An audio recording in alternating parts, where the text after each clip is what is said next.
Welcome to Crime Story, the place where we uncover the darkest truths hidden in plain sight. Today's case isn't just another chapter in true crime history. It's a haunting puzzle that took over 3 decades to solve, a chilling reminder that evil doesn't always wear a mask, sometimes, it walks beside us in silence. For 30 years, South Korea's most infamous serial killer remained a ghost, a name no one knew, a face no one saw. Between 1986 and 1991, women across the quiet, rural city of Hwaseong began to vanish, only to be found days later, lifeless, and silenced in the most terrifying way. The crimes shook an entire nation. The police chased shadows.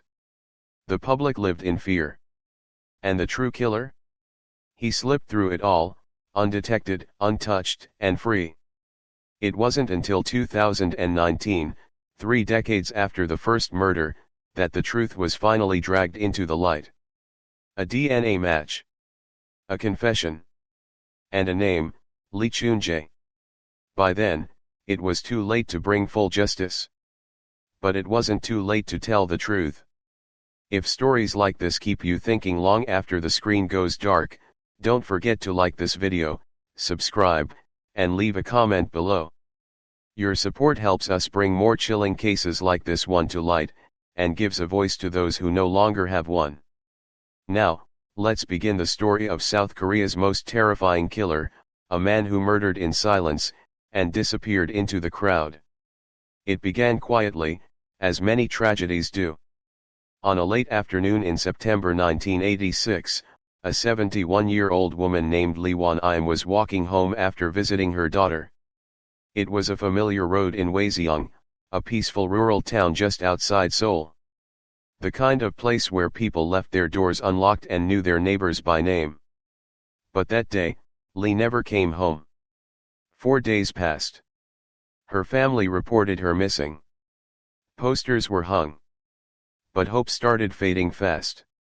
Then, on September 19, her body was discovered in an open field, lifeless, abandoned, and silent. There were no witnesses. No signs of who had done it. Only the wind rustling through the grass, and the deep, sinking realization that something was terribly wrong. The police came. They combed the area, searching for any sign, a footprint, a trace, anything. But the scene offered nothing. No clear evidence. No weapon. No suspects. Just the beginning of a nightmare no one could yet understand. It was a crime without a face, without a voice, and worse, without a reason. At first, people in the town thought it must have been an isolated incident. A terrible act by a stranger passing through. But as the days went by, something darker began to settle over Hwaseong. The air felt heavier. Mothers held their daughters' hands a little tighter. Doors that once stayed open were now locked before sunset. Whispers filled the markets and alleyways. People didn't say it out loud, but deep down, they all felt it, this wasn't over. Something had started. And it had no intention of stopping. The silence didn't last long. Just 1 month after the first body was discovered, another woman vanished, this time, 25-year-old Park Hyun-suk. She was last seen stepping off a bus near her home. 3 days later, her lifeless body was found in a canal. And just like that, the whispers in Hwaseong turned into a storm of fear. Then came December. Kwon Young-bon, also 25, disappeared outside her home. Months passed before her remains were discovered, hidden in an embankment. The community was no longer just concerned, it was terrified. 3 women. 3 deaths. No suspects. And worst of all, no pattern the public could understand. But the investigators, they were beginning to see it. The victims were all women. Their ages varied, some were in their 20s, others nearing 70. The killer showed no preference, no limit. But one thing stood out. In nearly every case, the women were silenced using their own clothing, scarves, pantyhose, or socks. It was as if the killer wanted to erase their voices completely. Not just end a life, but extinguish identity. Control, in its most horrifying form. The police hadn't dealt with anything like this before. South Korea had never seen a serial killer of this kind, one who didn't kill for money or revenge, but seemingly for power, or something even harder to define. The town of Hwaseong, once quiet and warm, now felt like a place under siege. People stopped walking alone. Women avoided buses. Curfews became common. The fear wasn't just about the killer. It was about what the killer represented, a predator hiding among them, striking without warning, and vanishing without trace. This was no longer just a series of crimes. It was the work of someone methodical. Someone careful. Someone who was watching. And worst of all, he wasn't finished. As the bodies continued to surface, South Korean authorities realized they were facing something unprecedented, not just in Hwaseong, not just in Gyeonggi Province, but in the country's entire criminal history. The fear had escalated from whispers into a national cry for answers. And so began the largest manhunt South Korea had ever seen. Police deployed nearly 2 million man-days into the investigation, officers working around the clock, scouring fields, interviewing witnesses, checking surveillance routes, and knocking on doors. Over 21,000 suspects were investigated. More than 40,000 people had their fingerprints taken. And still, the killer stayed one step ahead. DNA analysis was still in its infancy, but investigators collected over 570 DNA samples and more than 180 hair samples from potential suspects. Technology couldn't give them a name, but the work didn't stop. Day after day, night after night, they chased shadows. It became an obsession, but the silence from the killer never broke. Panic began to take root not just in Hwaseong, but across the country. Authorities warned women not to go out alone, especially after dark. A strange detail emerged: many of the victims had been wearing red clothing. Whether it was real or rumor, no one wanted to take the risk. Women avoided red. Some wore neutral tones. Others stopped going out altogether. The police even tried unconventional methods. In a desperate move, they placed female officers in red clothes, positioning them across rural areas as bait. Still, no sign of the killer. No movement. No mistake. Whoever this person was, he wasn't impulsive. He was precise. Careful. Calculated. And while the investigation grew larger, so did the public's frustration. How could someone leave behind so many victims, and not a single clear clue? The manhunt became a mirror, showing not only the determination of law enforcement, but the limits of justice in the face of a killer who understood the rules, and how to break them without being caught.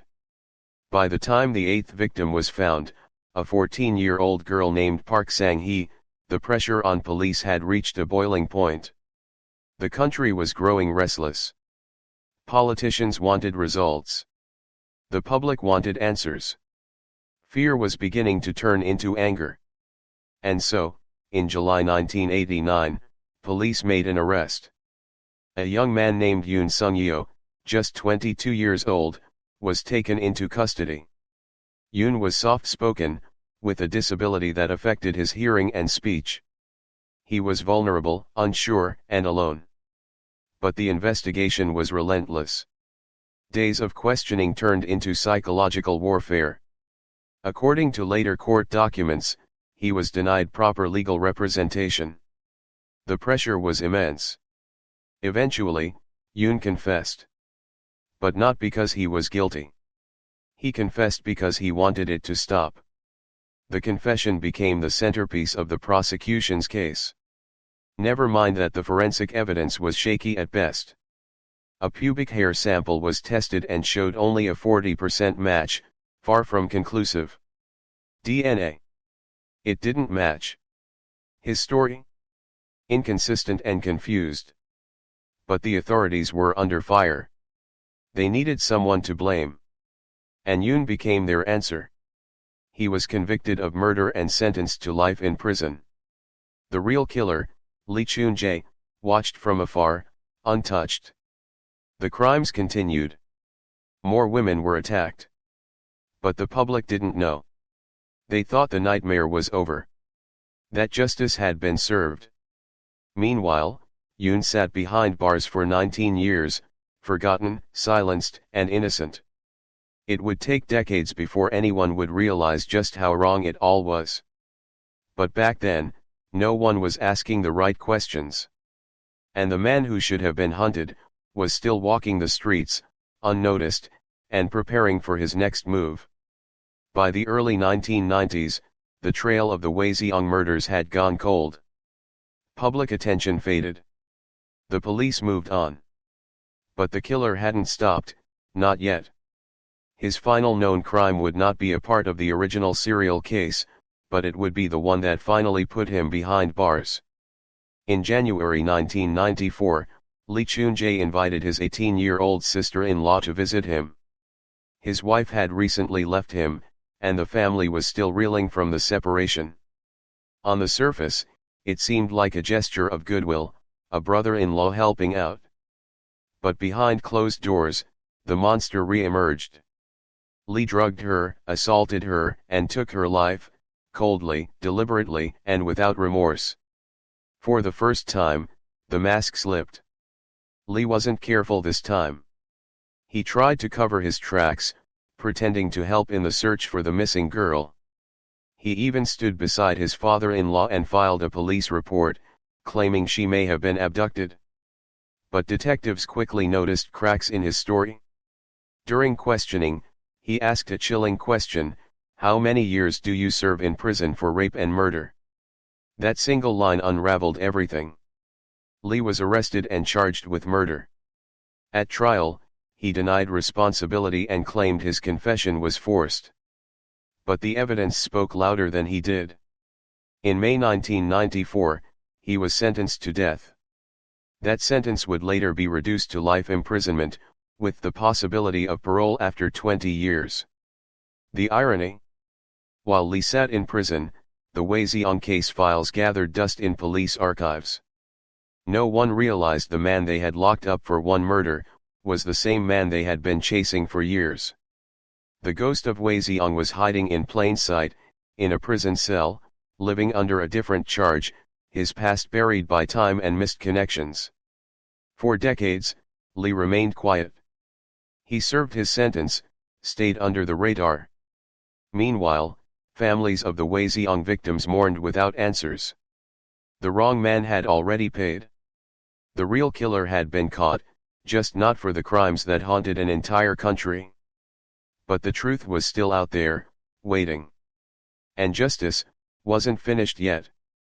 It took over 30 years, but in 2019, science did what decades of manhunts could not. The cold case that haunted a nation was finally thawed by a single strand of DNA. Forensic technology had advanced, and old evidence from the Hwaseong murders was retested. This time, it spoke clearly, and it pointed to a man already sitting in prison, Lee Choon-jae. It was a match. Unquestionable. His DNA was found on the underwear of one of the victims, and when more samples were re-examined, the result was the same. The police had finally found their ghost. But what they didn't expect was what came next. In October 2019, Lee sat down with investigators and began to talk. And he didn't just confirm the DNA matches, he opened the floodgates. He confessed to 14 murders. Calmly. Methodically. He even claimed responsibility for over 30 rapes and attempted assaults, crimes that had long been shelved as isolated or unrelated. He recalled scenes, described victims, and painted a timeline no one wanted to believe. And then came the twist that turned injustice into tragedy.